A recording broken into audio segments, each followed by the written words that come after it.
Campaign में अपनी आवाम से ये वादा किया था कि अगर मैं जीत गया तो मैं इस रियासत की वापसी और इसके स्पेशल स्टेटस की वापसी के लिए जंग लड़ूंगा। लोगों ने मेरे उस वादे पर एतबार भी किया और लोगों ने मुझे मौका दिया। सुरनकोट वालों, एक चीज मैं आपको बता दूं, एमएलए मुझसे पहले भी बने हैं और मेरे बाद भी बनते रहेंगे। अकरम साहब से पहले भी एमएलए बने हैं, इनके वालिद मोहतरम भी रहे हैं, बहुत सारे एमएलए बने हैं, हमारे बाद भी बनेंगे। लेकिन जिस दौर पे हम एमएलए बने हैं, शायद अल्लाह ने हमारा इम्तिहान बहुत ही कड़ा रखा है। बेशक हमारे लिए एक बड़ी आजमाइश भी, और मैं आज महसूस करता हूं कि अल्लाह ताला की तरफ से शायद ये कोई स्पेशल अनायत थी मुझ पे कि अल्लाह मुझसे और अकरम साहब से इस रियासत जम्मू कश्मीर के लिए कोई काम लेना चाहता है। इसीलिए अल्लाह ने आवाम के कुलूब को फेरा, इसीलिए आवाम के दिलों में हमारा एहतराम डाला। करने वाली मेरे अल्लाह की जात है। और मैं ये महसूस करता हूं, मैं जिस दिन से मैं इलेक्शन जीता, 5 तारीख को जिस दिन काउंटिंग हुई, 8 तारीख को, मेरे जहन में सिर्फ एक ही चीज है कि मैं किस तरह कोई ऐसा काम कर जाऊं कि जम्मू कश्मीर की आवाम की उस खोए हुए वकार को, उस इज्जत को, उस आबरू को वापस ला सकूं। मेरे लिए एमएलए बन जाना कोई बड़ा माना नहीं रखता है। मेरे लिए इलेक्शन कोई माना नहीं रखता है जब तक कि उस एमएलए या उस इलेक्शन में आवाम की बेहतरी के लिए कुछ ना किया जाए। मेरी अचानक इनसे जब मुलाकात हुई, मैंने अकरम साहब से मशवरा किया, उन्होंने कहा ये बहुत अच्छा आइडिया है, अच्छी सोच है। हम जमहूरियत के अंदर, आइन के अंदर रहकर अपनी रियासत और अपने स्पेशल स्टेटस की वापसी के लिए जंग लड़ेंगे और उस जंग का पहला आगाज जो है वो सिग्नेचर कैंपेन होगा। मैं इनका शुक्रगुजार हूं।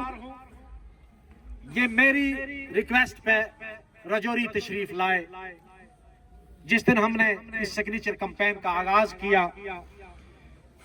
मुझे डोडा से, बदरवा से, बनी और बसोली से, कश्मीर से लोगों ने फोन करके कहा कि आप दानू हजरात हमारे यहां भी आए, हम भी इस सिग्नेचर कैंपेन में आपके साथ खड़े हैं। इंशाअल्लाह ये सिलसिला तब तक थमने वाला नहीं है जब तक कि हम अपनी मंजिल तक नहीं पहुंचेंगे, और उसके लिए हम हर कुर्बानी देने के लिए भी तैयार हैं। अभी मेरे साथी एक नौजवान ने कहा कि यह तहरीक नौजवानों ने चलानी है। मुझे भी पता है कि नौजवान इसके साथ ज्यादा कंसर्न है। नौजवानों को अपने मुस्तकबिल की फिक्र भी है और डर भी है। लेकिन मैं यहां के बुजुर्गों को भी कहूंगा, ये जिम्मेदारी आप पे भी आयद होती है।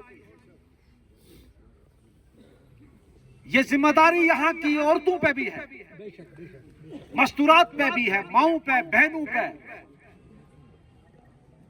कि वो अपने आने वाली नस्ल के लिए जो हमसे छीना गया, हम कोई स्पेशल चीज नहीं मांगते हैं आपसे, हम आपसे दूध और शहद की नहरें नहीं मांगते हैं, हम आसमान के तारे नहीं मांगते हैं, हम आपसे वो मांगते हैं जो 26 अक्टूबर 1947 को हमारे साथ वादा किया गया। हम वो मांगते हैं जो मुल्क के पहले प्रधानमंत्री ने हमारे साथ वादा किया था कि हमारे साथ आ जाओ, हम आपको इज्जत के साथ रखेंगे, हम आपको वकार के साथ रखेंगे। हम आसमान के तारे नहीं मांगते, हम वो मांगते हैं जो यहाँ के होम मिनिस्टर ने 5 अगस्त 2019 को पार्लियामेंट के अंदर कहा था कि बहुत जल्द मैं रियासत वापस करूंगा। आपने हम लोगों से हमारी नौकरियों का तहफ़्फ़ुज़ छीन लिया, आपने हम लोगों से हमारी जमीनों का तहफ़्फ़ुज़ छीन लिया, आपने हमारे नौजवानों को बेचैनी की। वो नौजवान जो इस मुल्क की तहफ़्फ़ुज़ के लिए बॉर्डरों पर अपनी फौज के साथ कंधे के साथ कंधा मिला के लड़े, आपने उनको मायूस किया। और पिछले 6 साल से हमारा नौजवान, हमारा बच्चा, हमारा बूढ़ा बेचैन है।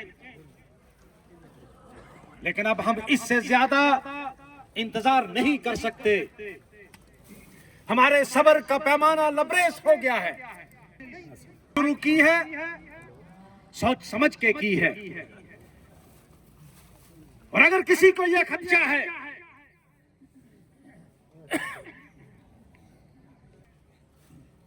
कि हम लोग अपना गुस्सा निकाल के ठंडे हो जाएंगे, तो वो गलतफहमी में है। और सुरनकोट वालों, याद रखो, तारीख में लिखा जाएगा, सुनहरी हरूफ में लिखा जाएगा कि आपके लीडर, आपके नुमाइंदे ने एक ऐसी तहरीक शुरू की जिसमें उसका कोई फायदा नहीं था जाती। इसमें अकरम साहब का जाती फायदा कोई नहीं है। इसमें मेरा कोई जाती फायदा नहीं है। अकरम साहब को भी और मुझे भी लोगों ने, आप ही लोगों ने 5 साल के लिए तो मिलने चुन दिया है ना। हमें फिक्र ये है कि हमारा नौजवान जो आज बेचैन है, ये किसी साजिश का शिकार न बन जाए। हमें फिक्र ये है कि हमारा नौजवान जो आज बेरोजगार है, रोजगार के लिए दर दर की ठोकरें खा रहा है, उसकी वजह यह है कि हमारी वो प्रोटेक्शन जो हमको दी थी हमसे छिन गई। आपने लखनपुर का गेट खोल दिया, जो मर्जी आए यहां आकर नौकरी ले ले। और एक तारीखी बात आपको और बता दूं, यह प्रोटेक्शन हमें किसी चुनी हुई सरकार ने नहीं दी। यह प्रोटेक्शन हमको 1927 में यहां के महाराजा ने दी थी। और वो डोगरा रियासत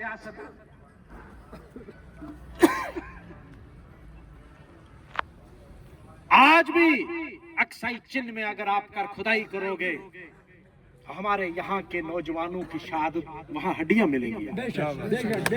ये रियासत जो है किसी ने प्लेट पर रखकर हमको नहीं दी थी। और जोरावर सिंह जो अक्साई चिन्ह तक लड़ा जाकर, उस रियासत को आपने हिस्सों में तकसीम किया। वो रियासत को नहीं तकसीम किया आपने, वो हमारे कलेजे चीर कर आपने पीस पीस किए। हम आज यहां से आपको कहते हैं, हमारी रियासत वापस करो। हमारी रियासत सिर्फ एक रियासत नहीं है, हमारी रियासत हमारी शान है, हमारी पहचान है, हमारा वकार है, हमारी इज्जत है।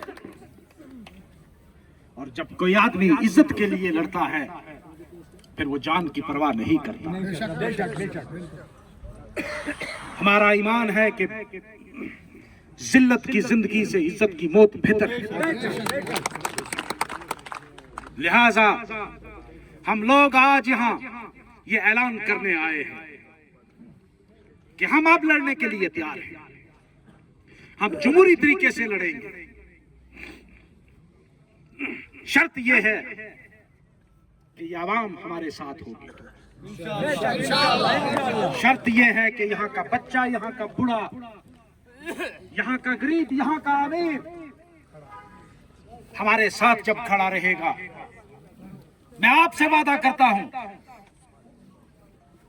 कि मैं जेल जाने के लिए तैयार हूं। दारू हाथ उठा के क्या आप सब तैयार हैं? क्या आप सब तैयार हैं? मुजफ्फर साहब कदम बढ़ाओ, हम तुम्हारे साथ हैं। चौधरी अकरम साहब कदम बढ़ाओ, हम तुम्हारे साथ हैं। हमारी रियासत वापस करो, वापस करो, वापस करो। हमारी रियासत वापस करो, वापस करो, वापस करो। अगर आप लोग हमारे साथ खड़े हो जाएंगे, मैं वादा करता हूं आपसे, मैं और अकरम साहब आपके साथ धरने पर भी बैठने के लिए तैयार हैं। हम जेल में जाने के लिए तैयार हैं। मैं पहले दिन जब ये रजौरी जा रहा था, जिस दिन मैंने इसका आगाज किया, मुझे एक पुलिस अफसर ने फोन किया, कहा अगर कोई मामूली सी भी गड़बड़ हो गई तो गिरफ्तार किया जाएगा। मैंने कहा तुम जल्दी करो, रास्ते में ही मुझे गिरफ्तार कर लो, मैं गिरफ्तारी से डरने वाला नहीं हूं। मैं चाहता हूं मैं तुम्हें एफिडेविट लिख कर दूंगा। मैंने कहा मैं हलफनामा दूंगा, मैं सारी जिंदगी जमानत भी नहीं करवाऊंगा, मुझे रियासत वापस कर दो। जिंदाबाद। हम अब डरने वालों में से नहीं हैं। ये अलग बात है कि हम इस मुल्क के तहफ़्फ़ुज़ के लिए, इस मुल्क की शान के लिए हम हर कुर्बानी देने के लिए तैयार हैं, लेकिन इसका मतलब ये नहीं है कि तुम हमारी पगड़ी उछाल दो। और जैसा कि मैंने शुरू में कहा, हम आसमान के तारे तो नहीं मांग रहे, हम आपको बावर करवाना चाहते हैं कि आप अपने वादे पे पूरा उतरो। आपने 1947 में एक वादा किया, उस 47 से लेकर 53 में आपने वो वादा तोड़ दिया। फिर आपने 5 अगस्त 2019 को उस वादे को दफना दिया। हम तब तक चुप नहीं बैठेंगे जब तक कि हमारे नौजवानों की नौकरियों का तहफ़्फ़ुज़ हमको वापस नहीं मिले। हम तब तक चुप नहीं बैठेंगे जब तक कि हमारी जमीनों का तहफ़्फ़ुज़ जो हमको महाराजा ने दिया था 1927 में, आजादी से भी बहुत पहले, जब तक कि हमको वो वापस नहीं मिलता, हम चुप नहीं बैठेंगे। हम तब तक चुप नहीं बैठेंगे जब तक कि हमारी शान, हमारी इज्जत हमें वापस नहीं लुटाई जा रही। इसलिए मेरी आप लोगों से गुजारिश है, यहाँ की आवाम से भी गुजारिश है, इसके बाद इंशाअल्लाह अकरम साहब और मैं दोनों हम तन्ना मंडी में इसी तरह का एक प्रोग्राम करेंगे। आपसे भी मेरी गुजारिश है, आप भी तशरीफ लाएं। उसके बाद मंजाकोट में भी मैं रखूंगा, फिर बुकोरी हमें वहाँ एक सान्या हो गया, वहाँ 17